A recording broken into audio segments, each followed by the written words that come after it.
Sanibonani guys, igama Nqabeni ngiphathela amanqampunqampu okuzokwenzeka kumkhokha ngeviki elilandelayo. Kuveze ukuthi izotholana phezulu phakathi kukaMabusi noNobuntu emva kokuthi phela beze bevuselane ngisho amagqubu akudala. Lokhu kwenzeke emva kokuthi phela uMabusi ahluleke ukuchazela uNobuntu ukuthi kungani akhetha uNokubonga ukuthi kube uyena ongena uzamcolo, aphinde futhi amgadele novula indlela mekwenzeka yena uMabusi ahambe emhlabeni. Le ngxabano le izogcina-ke isidinga uPhakathwayo ukuthi angenelele phela njengoyise wabo azobhula lo mlilo lo osuqalwe yila madodakazi akhe akuGumede.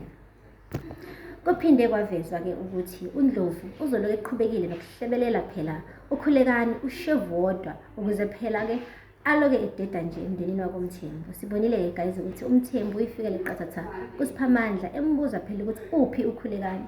uSiphamandla uze wavuka ntathakusa impela laphaya kumuzi wakaNdlovu eyolanda uKhulekani ngoba phela uyise bekade emdinga ekhaya koMthembu.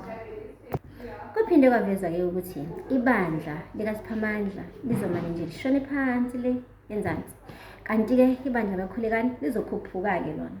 Kusakuhle-ke kuKhulekani kunjalo nje, kuphinde kwaveza ukuthi sengathi uzothola ukuhlambalazela phambi kwebandla lonke lapho kufika khona umlisa ongezwa endlebeni edinga phela ukuthi alashwe nguyena.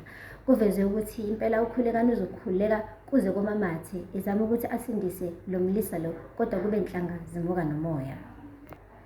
Uzophinde futhi kwavezwa-ke ukuthi uSiphamandla uzothola ukuthi uNokubonga ngisho nje ehlele laphaya koMthembu akajabulile neze. Siyazi ukuthi ngisho unina uMazungu beloku emtshela uNokubonga ukuthi usizani ukuthi ahlale laphaya, ngisho naneyodwa yamadodana akaMthembu ibingafuni ukumngena imenze unkosikazi wesibili. Manje ngicabanga ukuthi uNokubonga sikamhlala kabuhlungu-ke manje lokho enhlizweni, yingakho nje ingasathandisisi nje ukuhlala laphaya kaMthembu ngoba manje naye usezibona sengathi akamsebenzi walutho khona, uyisisebenzi nje njengabo bonke abantu abayizisebenzi zakhona. Kuphinde kwaveza-ke ukuthi uNgema uzobe sethola umakoti wakhe.